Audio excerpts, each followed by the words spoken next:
So firstly, why Poland? And you probably have a lot of your own reasons for thinking about Poland as a place to go to, but I think there are also objective scientific reasons that Poland is possibly an interesting place to go now, and people who think that those thoughts are actually at Nature. And according to the Nature Index, we're currently a rising star with regards to science, particularly the physical sciences, and a place that is worthy of considering when you're thinking about where to do research, particularly where to start up a lab. There's actually a considerable proportion of the highly cited research that is produced. This is like, okay, there are a lot of bars on this graph, and you probably don't want to look at it too much, but the important stuff is the long bar on the top are the FNP publications that fit in the top 1 and the top 2% of the most highly cited papers produced in Poland. Our motto is to support the best so they can become even better. And so there's actually evidence to support the fact that we're doing a good job at that. We are, in fact, supporting the best people and giving them money to produce even better and even more research. So hopefully the projects I'm going to tell you about in the later part of my presentations are people who are really worthy of consideration, because we have a good track record at supporting people who do produce consistently good research and exciting stuff. Now, we aim at supporting people who will produce world-class research, but who will also internationalize Polish science. And this is something that we pay a lot of attention to. Yesterday during the debate, we heard about adverts that are published only in Spanish, job adverts, right? We make a point of, I mean, it's an absolute obligation for anyone who gets money from us to, for example, publish all their adverts in English and on Euroaccess, and they cannot list Polish language knowledge as a requirement for the job. Some people do actually try to do that in sciences that aren't linguistic or anything else, but it's something that we don't allow for. You have to aim to internationalize your team, you have to aim to internationalize the institution you're based at, and that's because we believe that if we're funding someone, we want these people to be the best people. And we don't think that the best people are always necessarily in Poland, and definitely not necessarily in the same building or down the corridor, which tends to perhaps sometimes be the case in Polish institutions when you're hiring people. So we aim at making sure that doesn't happen.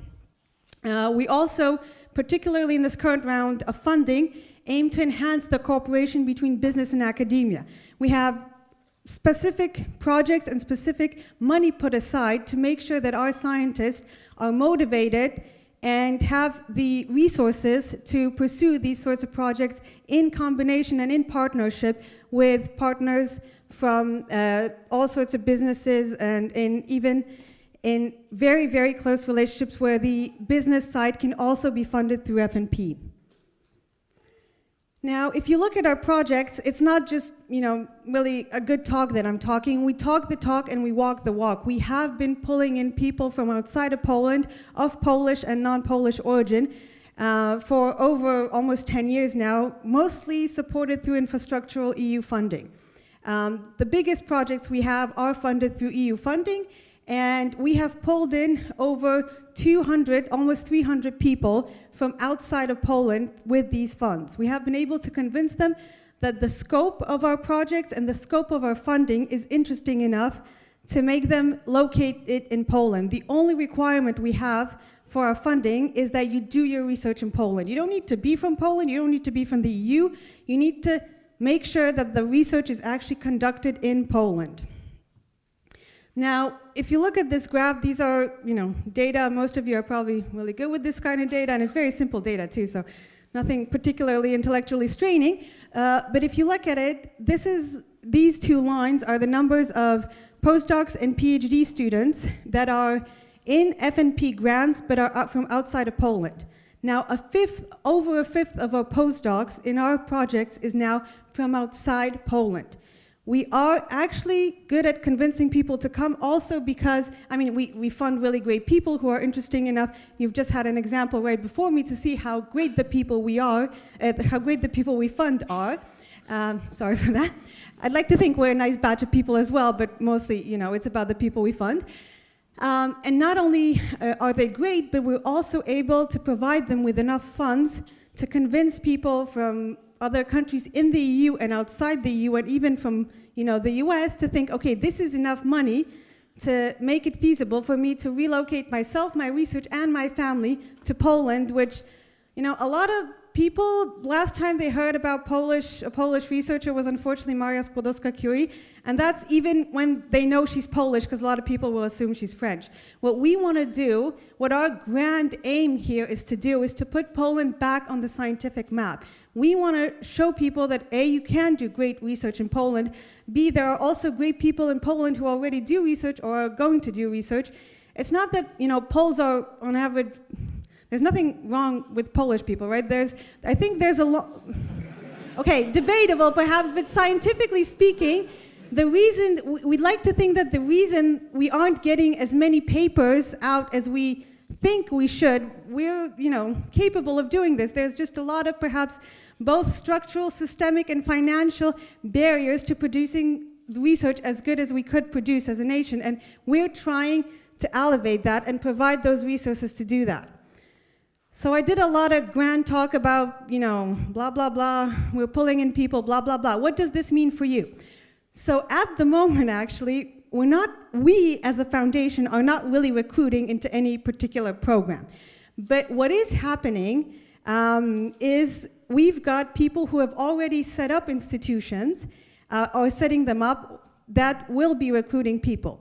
And in particular, I'd like to talk to you about the International Research Agendas program, which I may be a bit biased about because it is the one I coordinate as the program officer, but also about TeamNet, which is a complete novelty.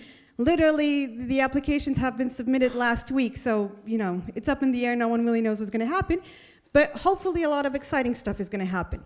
So the International Research Agendas program is a lot of money, the most money really that's ever been thrown at Polish science in one huge grant. And the aim is to set up international centers of excellence, and we really mean international centers of excellence. We don't want something that's good for Poland or pretty good for Europe. We want something that's internationally excellent and that within 5 to 10 years will be known in its area around the world. Now, how do we want to achieve that? Because it is a pretty, lofty goal, and we're very much aware of that. We need a strong leader. All these institutions, there were applications which are now closed for this program, there was always a physical person applying. And that person had to be at ERC advanced grant level and convince about 30 people, all of whom were from outside of Poland and from, in top positions around the world, including, Oxford, Cambridge, the United States, Harvard, Princeton, blah, blah, blah, that they are at their level and that they can actually lead this institution to greatness, which, again, a lot of words, but we really believe these words. They also have to have a strategic partner institution, and I'll tell you a little bit more about that in a sec. The research agenda has to be exciting. It has to be exciting, but it has to be focused. We're trying to be realistic here. We're in Poland, and we're throwing a lot of money at an institution, but we're giving them 5 to 10 years. It's seed money. So they need to be focused on what they want to achieve. They need to have a really good, really interesting idea so that they have a chance of being internationally relevant within 10 years.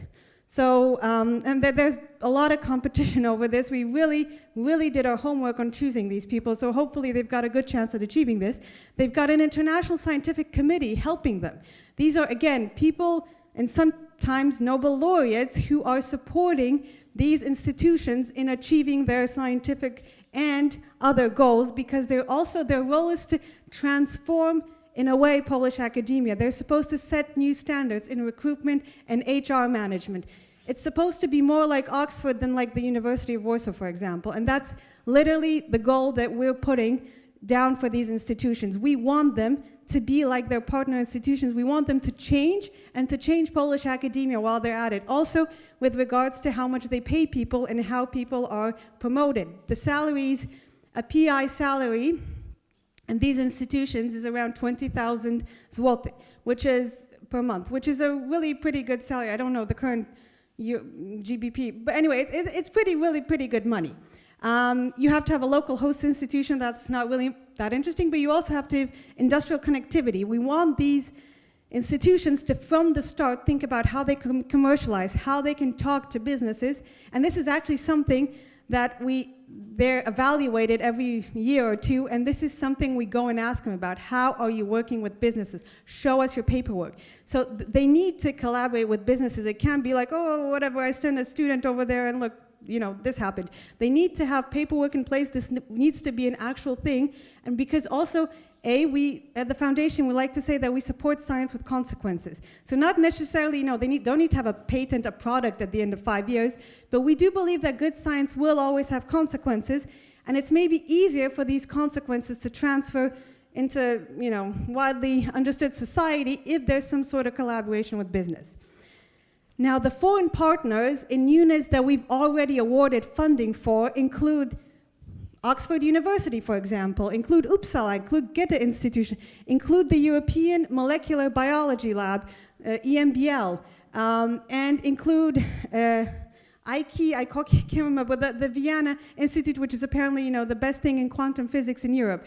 So we really, the partnerships that are forming, and these institutions are set up with an international agreement. For example, the one with Oxford University, since we're here, it's an international agreement between the University of Warsaw and Oxford University, creating a brand new institution that is like, you know, the love child of these two. So it's really a new and exciting thing, and what I'm trying to tell you is that you can be a part of this, because they're hiring. Each one of these institutions needs new PIs who need to be selected in international competitions published on Euraccess, at least at Euraccess, and an international scientific committee is going to be evaluating the applicants.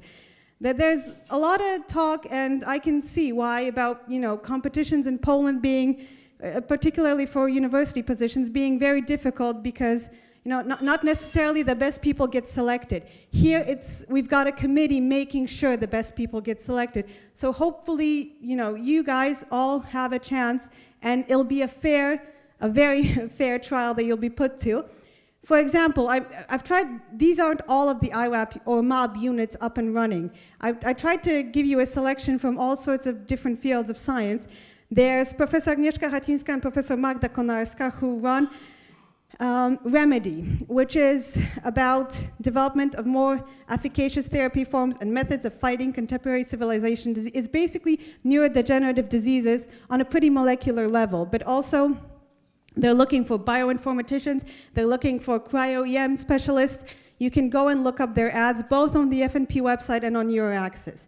We've got Professor Ted Hupp and Professor Robin Ferreras. I'll tell you a little anecdote. When we started this project, people would tell us there's no way you're going to pull in anyone who has no connection to Poland. Maybe you'll pull in someone who moved out 10 years ago. Maybe you'll pull in someone who's married to someone. There's no way you're going to get a random foreigner. Well, that's who these guys are. I don't want to say random, but they're foreigners with no familial connections to Poland. They literally did not speak a word of Polish or had no reason to speak a word of Polish before they moved to Poland, and they set up the International Center for Cancer Vaccine Science in Gdańsk, which is up and running, recruiting like crazy. 70% of the people at that institution that they've recruited don't speak a word of Polish as well. So it's real, it's happening, and it's possible, and it's really our pleasure and honor to help these people in succeeding with their goals. For those of you who are more into numbers, because I think that's what Professor Dietl does, I literally do not understand a single word in the title of his project, something about magnetism and superconductivity with topological matter. No idea, apparently it's physics, so there's that as well. Professor Dietl actually has an ERC Advanced grant. He's one of the 4 Poles who has an ERC Advanced grant. Now, to put that in perspective, there are literally small institutions in Germany who have more ERC Advanced grants than all of Poland. Which, again, we think it doesn't necessarily say something about Polish scientists. It maybe says something about the way Polish academia is set up. Professor Dietl, you know, battled the system. He got an ERC grant. He is now running his own IWAP unit in Warsaw. Professor Banaszek, quantum optical technologies. I think that's pretty self-explanatory. That's the unit set up with University of Oxford. Again, recruiting.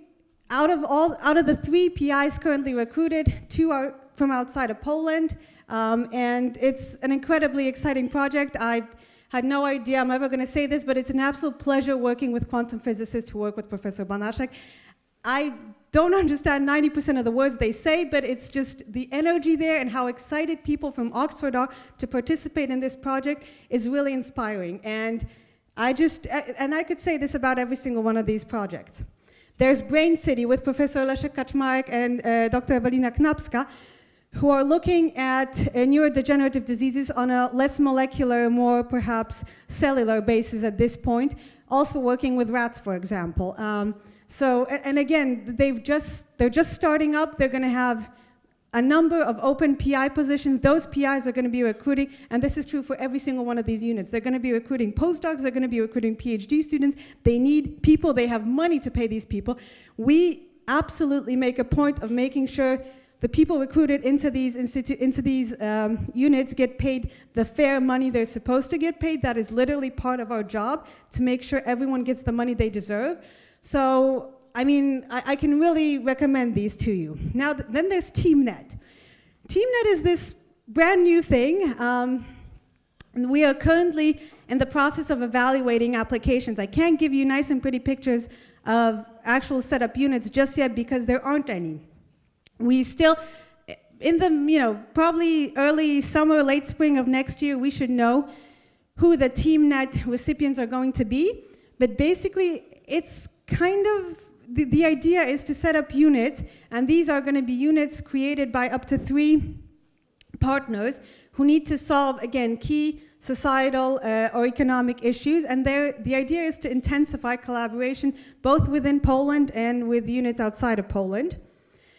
Now, the applications need to be filed by consortia, so 3 to 6 research units representing at least 2 scientific disciplines. These are interdisciplinary units to begin with.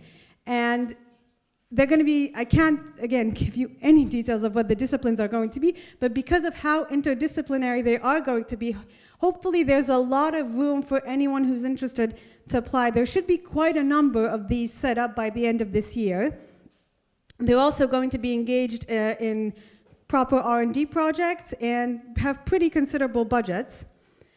Now, they're going to need to recruit both team leaders and junior team leaders who, you've got the definitions of those, but who are going to be, again, hopefully paid considerable or salaries that aren't going to make you feel like a poor person at the end of the month. And they will also be recruiting postdocs, PhDs, masters. And this is where you can look for the job offers on all our projects, and not just the IRAP units and the TeamNet. All of them can be easily accessed on our webpage. There is that little thing that says jobs. The webpage is fully functional in both English and Polish. Everything is translated. You can go and look up every one of these parts of the webpage in English and Polish. It should hopefully say the same thing. And you can also look it up on Your Access, because all of our recipients have an obligation to publish there as well. And this is our beautiful building with all the green stuff growing on it. So please, if you have any questions, I'm going to be here all day through dinner. Please do feel free to come and speak to me and ask any questions which you feel may be difficult or not. I am literally here to perhaps help support our recipients in getting great people to come and join their project. So if there's anything I can help you with, if there are any questions I can answer, please find me. And I'm hopefully be able to help you with any other questions you might have. Thank you very much.